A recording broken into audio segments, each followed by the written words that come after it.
لیکن سوما کی سپورٹس کار اس کے پاپا نہیں لائے۔ جینا نے فوراً ٹوک کر اس کی معلومات میں اضافہ کیا تھا۔ پھر بیلا نے آنکھیں رگڑ کر حیرت سے کہا، اس کے کینیڈا سے انکل آئے ہیں، وہی سپورٹس کار، ہیلی اور ڈھیر سارے چاکلیٹس اور ببلز لائے ہیں۔ جینا نے ڈیٹیل بتائی تھی۔ یقیناً وہ سوما سے ساری رپورٹ لے کر آئی تھی اور سوما کی شوخی اور غرور پہ بہت تپی ہوئی بھی تھی۔ اسے سوما کی نخوت بھری بات پہ ابھی تک غصہ تھا۔ جینا، تمہارے انکل بھی کینیڈا ہوتے تو تمہارے لیے بھی مزے مزے کی چیزیں آتی۔ اس وقت بیلا کے سامنے وہی باتیں دہرا کر جینا اپنا غصہ نکال رہی تھی۔ اس کی آنکھوں میں بھی چمکیلا پانی بار بار آ رہا تھا۔ سوما پراؤڈ کیوں نہ ہو؟ اس کے پاس ممی، پاپا، نانی، نانا، دادی، دادا سب لوگ موجود ہیں۔ وہ پاس ہو، اس کی سالگرہ ہو، سب اسے الگ الگ گفٹ دیتے ہیں، اور اب ایک امیر سے انکل بھی اسے مل گئے۔ ان کی ہنڈا سیوکس پہ سوما پورا شہر گھوم کر آئی تھی، ڈھیر ساری شاپنگ بھی کی۔ اس کے انکل بہت نائس ہیں۔ سوما سپورٹس کار چلا رہی تھی تو وہ پاس کھڑے تھے، اسے گائیڈ کر رہے تھے۔ جینا کی آواز بھرا گئی تھی، اس کا دل بھی دکھ سے بھر گیا تھا۔ کاش ہمارے بھی کوئی انکل ہوتے۔ جینا کے لہجے میں حسرت ہی حسرت تھی۔ انکل نہ صحیح، ہمیں پاپا تو مل ہی جائیں گے۔ بیلا نے اپنے تئیں بڑی سمجھداری کی بات کی تھی۔ جینا خالی خالی نظروں سے اسے دیکھنے لگی، جیسے اس کی بات سمجھنا چاہتی ہو۔ امی بتا رہی تھیں جلدی ہمارے اچھے والے پاپا آ جائیں گے، پھر تو کوئی پرابلم نہیں ہوگی، وہ خوب لاڈ کریں گے اور خوب مزہ کرائیں گے۔ بیلا نے مزید بھی بتایا تھا۔ وہ فرحت کی باتیں دہرا رہی تھی۔ کون سے؟ جینا بھی چونک گئی تھی۔ ان کا نام خرم ہوگا، بیلا نے کچھ سوچ کر کہا۔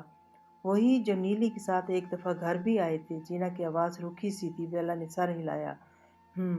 وہ ہنکارا بھر کے ایک مرتبہ پھر سوما کے انکل کی پرسنالٹی میں ڈوب گئی تھی۔ سوما کے انکل زیادہ اچھے تھے اور انہوں نے آواز دے کر جینا کو روکا بھی تھا، لیکن وہ اتنی کنفیوز ہوئی کہ بھاگ کر گھر آ گئی۔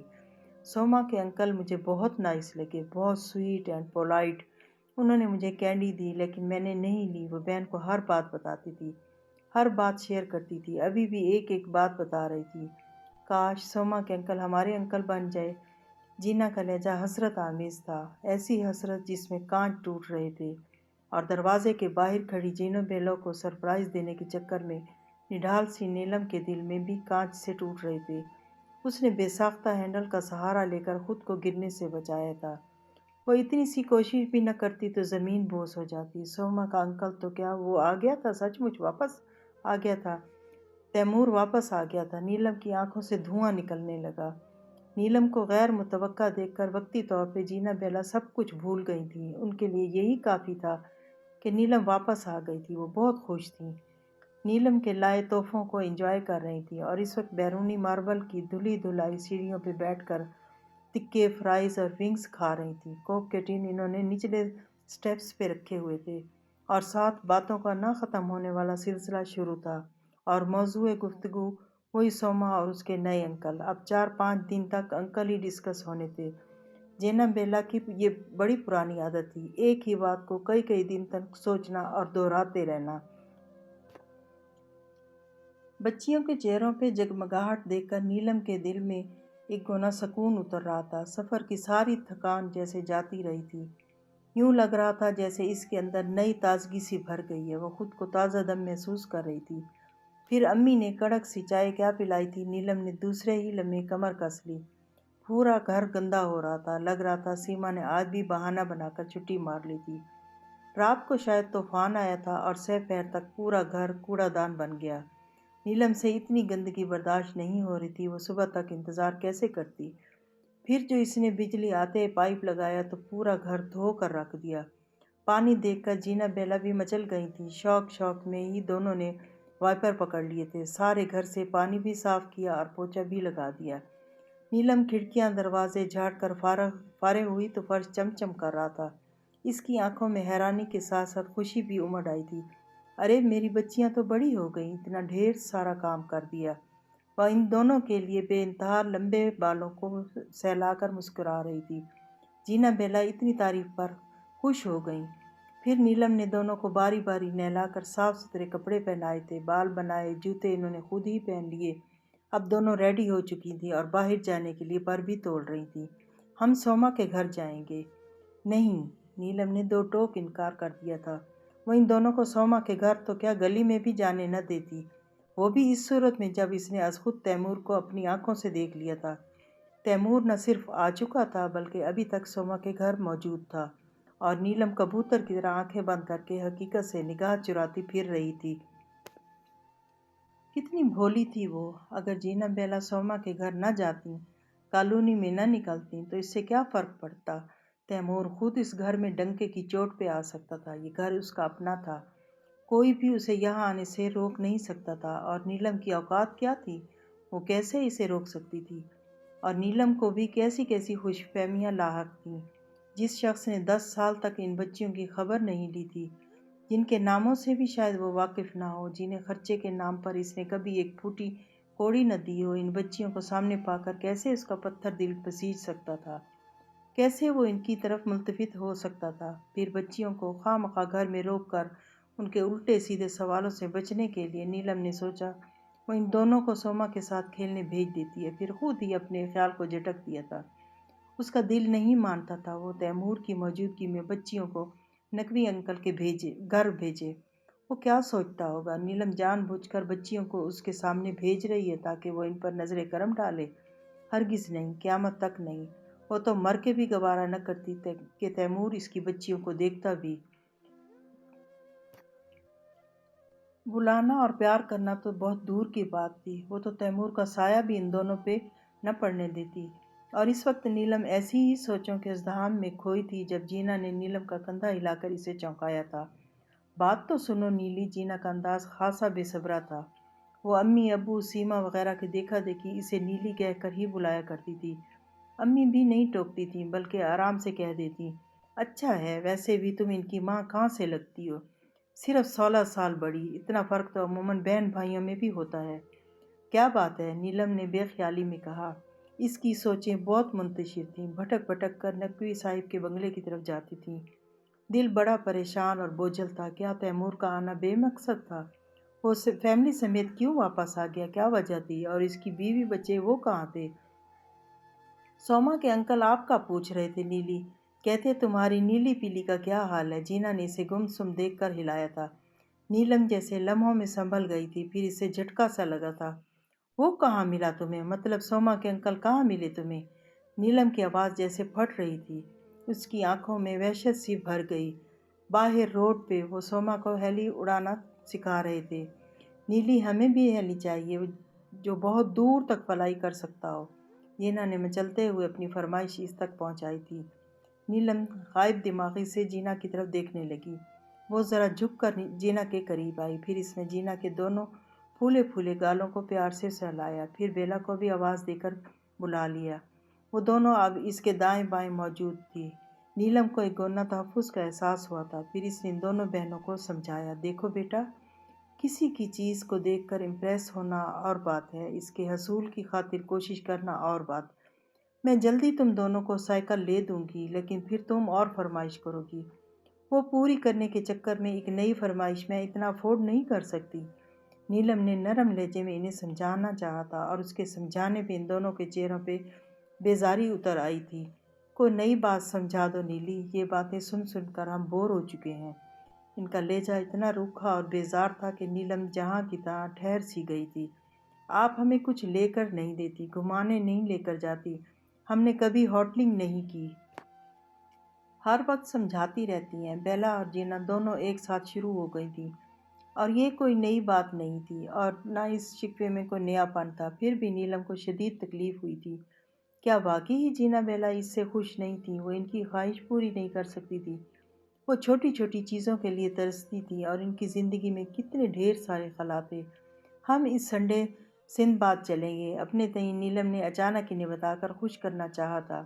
گو کہ اس سنڈے لاتعداد رکے ہوئے کام سر انجام دینے تھے، لیکن بچیوں کی خاطر ایک اتوار سابقہ روٹین نہ بھی ہو برقرار رہتی تو کیا ہوتا؟ دراصل وہ ان دونوں کا ذہن بٹانا چاہتی تھی، انہیں سوما کے انکل اور سوما کو دیے جانے والے گفٹس کے فیس سے نکالنا چاہتی تھی۔ نہیں، بالکل نہیں۔ پچھلی دفعہ بھی آپ ہمیں رکشہ پہ سندھ باد لے کر گئی تھی، سوما نے تب سکول جا کر سب فرینڈس کو بتایا تھا۔ سب بچوں نے ہمارا اتنا مذاق اڑایا۔ جینا نے بے ساختہ نفی میں سر ہلایا تو کب سے چپ بیٹھی بیلا بھی بول پڑی تھی، نیلی ہم چھوٹی سی مہران نہیں لے سکتے؟ اس کی بیٹیوں کے خواب اور اونچی اونچی فرمائشیں۔ نیلی کا دماغ ابل پڑا تھا، وہ خالی خالی نظروں سے انہیں دیکھنے لگی، پھر جیسے پھٹ پڑی تھی۔ مہران خرید لی تو کہنا کرولا چاہیے، پھر BMW، بڑے نواب کی بیٹیاں ہونا۔ نیلم نے امی والے الفاظ دہرا کر ان دونوں کو اتنے زوردار لہجے میں جھڑکا تو وہ دونوں منہ پہ ہاتھ رکھ کر بمشکل چیخ دبائے بھل بھل روتی ہوئی اندر بھاگ گئی تھیں، اور ان کے الفاظ ابھی تک نیلم کا دل پھاڑ رہے تھے۔ کاش ہمارے پاپا نہ مرتے۔ نیلم کو روتی ہوئی یہ آواز اذیتوں کے نخلستان میں لے جا رہی تھی۔ دل میں درد کا طوفان اٹھ رہا تھا، پیروں میں زخم اکھڑ رہے تھے، سلے ہوئے ناسور پھر سے پھٹ رہے تھے، پیروں کے آبلے پھوٹ رہے تھے، باد سرسر کے ایسے تند جھکڑ چلے تھے جو بہت کچھ اڑا کر لے گئے۔ یہ بھادوں کا طوفان تھا جو دور، بہت دور اڑا کر لے گیا، اس وقت کی نگری میں جو خود صحرا صحرا تھی، جہاں ریت اڑ رہی تھی، دھند تھی جس کے پیچھے سارے عکس بھی دھندلے تھے، غبار میں گم تھے۔ ہر تصویر ادھوری تھی، کوئی تصویر مکمل نہیں تھی، ہر رشتہ بے جان تھا، سرد اور اجنبی تھا۔ پردے کے پیچھے وہ منظر جو جینا بیلا کی نگاہ سے مخفی تھے، اگر وہ جان جاتی تو، اگر انہیں وہ سب حقیقتیں پتہ چل جاتیں جو ان کی نظر سے اوجھل تھیں، جنہیں ان سے چھپا دیا گیا تھا، تب وہ دونوں یہ کہنے پہ ضرور مجبور ہو جاتی کہ کاش ہمارے پاپا مر چکے ہوتے۔ وہ دن سرما کے مختصر دنوں میں شمار ہوتے تھے، یوں چڑھتے اور یوں لمحوں میں ڈھلتے، صبح طلوع ہوتی اور پھر شام پھیلتے بھی پتہ نہیں چلتا تھا، دھوپ منٹوں میں سمٹ کر دیواروں سے چپکتی اور غائب ہو جاتی۔ ان دنوں آشیانہ سکلین پہ کلنک نامی مٹیالہ پرندہ بڑی لمبی پرواز کیا کرتا تھا، اور اس کی ناگوار آواز پرانی طرز کی کھڑکیوں سے اندر گھستی اور آشیانہ کے مکینوں کی سماعتوں میں ہتھوڑے کی طرح ضربیں لگاتی تھی۔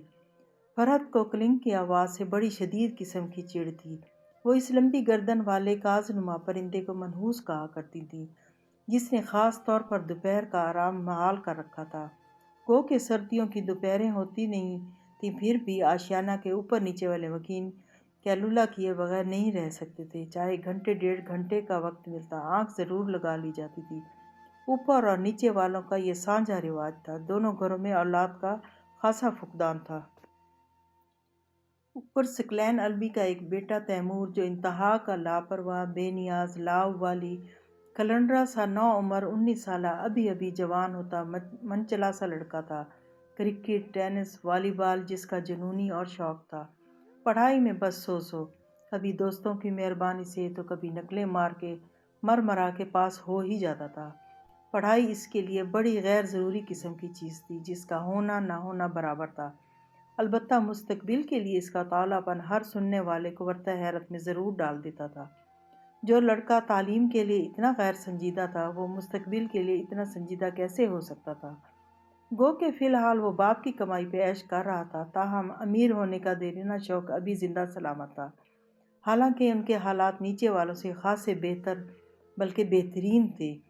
چاچو کی جاب ابو کی وکالت سے بہت اچھی تھی، انہوں نے اپنا پورشن بھی حال ہی میں تعمیر کروایا تھا اور نیا فرنیچر بھی منگوا کر پورا گھر ڈیکوریٹ کر لیا، اور امی نوشابہ چاچی کی لاشانیوں پہ ہمیشہ ہر وقت کڑتی رہتی تھیں۔ اس عورت کے ہاتھ میں تو سوراخ ہیں، کھا اڑا رہی ہے سب کچھ، جمع جتھا کرنے کا کوئی پتہ نہیں، برا وقت کبھی بھی آ سکتا ہے۔ امی کے فرمودات پہ نوشابہ چچی بغیر غصہ کیے ہنستی اور ہر بات کہکوں میں اڑا دیتی تھی۔ 4 دن کی زندگی ہے، عیش و عشرت میں گزار دینی چاہیے، انہیں ہر بات پہ کہکا لگانے کی عادت تھی۔ ان کے خیالات اپنے اکلوتے لختے جگر سے بہت ملتے تھے، وہ بھی پیسہ اڑانے کا شوقین تھا، کمانے کی کچھ خبر نہیں تھی۔ چاچو کا مال آتے تھے، یہ دونوں اڑا دیتے، اور یہ کام پوری دل جمعی سے کرتے تھے۔ نیچے والوں کے حالات اوپر والوں کی نسبت خاصے بدحال تھے۔ نچلا پورشن مسلین الوی کی رہائش گاہ تھی، ان کی اکلوتی بیٹی نیلم جو نہایت سنجیدہ مزاج، خاصی سگڑ اور کم گو قسم کی لڑکی تھی۔ پڑھائی میں وہ بھی بس ٹھیک تھی، لیکن یہ تھا کہ ذہین نہ ہونے کے باوجود وہ محنتی بلا کی تھی، ہر وقت پڑھتی رہتی، کتابوں میں سر دیے رکھتی، کچن میں جاتی تب بھی کتاب ہمراہ ہوتی، یوں ایڑی چوٹی کا زور لگا کر وہ بھی گریڈ لے ہی لیتی تھی۔ نیلم تیمور سے 3 سال چھوٹی تھی، دونوں میں ذہنی ہم آہنگی تو بہت دور کی بات دوستی تک نہ تھی۔ کزن ہونے کے ناطے وہ اس پہ اپنے کام نکلوانے کے لیے روب ضرور ڈال لیتا تھا، کیونکہ اس کی اپنی بہن نہیں تھی۔ نوشابہ چچی سدا کی آرام طلب خاتون تھیں، وہ کام دیکھ کر خواہ مخواہ بیمار ہو جاتی تھیں۔ یوں تیمور کے سارے کام نیلم کے ذمہ تھے، حتیٰ کہ نوشابہ اور سکلین کی اکثر ذمہ داریاں بھی اسی کے کندھوں پہ تھیں، اور نیلم سدا کی فرما بردار، جیسے کوئی کہتا آرام سے کرتی جاتی، اور امی کو اس کی جی حضوری پہ سخت تاؤ چڑھتا تھا۔ وہ اسے ہر وقت ٹوکتی رہتی تھی، نوکر نہیں ہو تم نوشابہ اور اس کے آوارہ بیٹے کی، اپنے کام سے کام رکھا کرو، بھاگ بھاگ کر اوپر جانے کی ضرورت نہیں۔ امی کو نوشابہ چچی سے سخت چڑھتی، اور اسی حساب سے تیمور بھی انہیں انتہائی ناپسند تھا۔ کافی عرصے بعد نیلم کو پتہ چلا تھا کہ امی کو نوشابہ چچی سے کیوں چڑھتی، ان دونوں کے تعلقات اتنے خراب کیوں تھے۔ دونوں میں روایتی جیٹھانی دیورانی والی رنجش بدرجہ عدم موجود رہتی تھی۔ نیلم تھوڑا اور غور کیا تو اندازہ ہو گیا تھا، نوشابہ کی طرف سے تو نہیں، البتہ اس کی امی بات بے بات نوشابہ سے اختلاف رکھتی تھیں، ہر وقت ان پہ طنز کرتی ٹوکتی رہتی تھیں، اور نوشابہ جواب میں کہہ لگا کر ہنس پڑتی، ہر تکلیف دہ جملے کو باتوں ہی باتوں میں اڑا دیتی تھی۔ کبھی انہوں نے کسی تانے کو کھینچ تان کے لمبا نہیں کیا تھا۔ نوشابہ کا میکا بھی اسی اسٹریٹ پہ آباد تھا۔ نقوی انکل نوشابہ کے سگے بھائی اور تیمور کے ماموں تھے۔ ان کا اکلوتا بیٹا وقاص تیمور کا دوست تھا۔ آوارہ گردیوں میں وہ دونوں شانہ بشانہ رہتے تھے، تاہم وقاص پڑھائی میں بہت سنجیدہ تھا، اور تیمور کو سنجیدگی چھو کر نہیں گزری تھی۔ تیمور ہلے گلے کا شوقین، ہنگامہ پرور، سیاحت کا دلدادہ تھا۔ گھر میں ہوتا تب بھی ہنگامہ بپا رکھتا تھا۔ اس کے دوست بے دھڑک گھر میں آتے، اوپر والے پورشن میں گھستے، میوزک چلتا، گانے لگتے، اور وہ ادھم مچتا کہ حد نہیں۔ پھر اچھے ہوٹل سے کھانا منگوایا جاتا تھا، Chinese, Italian, spicy, crispy foods, کیونکہ چاچی تو پکانے کی ہمت کبھی نہ خود میں لاتی، انہیں کچن میں جانے سے ہارٹ اٹیک ہونے لگتا تھا۔ یوں باہر سے رنگ رنگ کے کھانے منگوائے جاتے، burger, pizza, wings, fries, snack food کی ہر ورائٹی۔ چاچی تیمور کے نکمے دوستوں کی دل کھول کر خاطر مدارات کیا کرتی تھی۔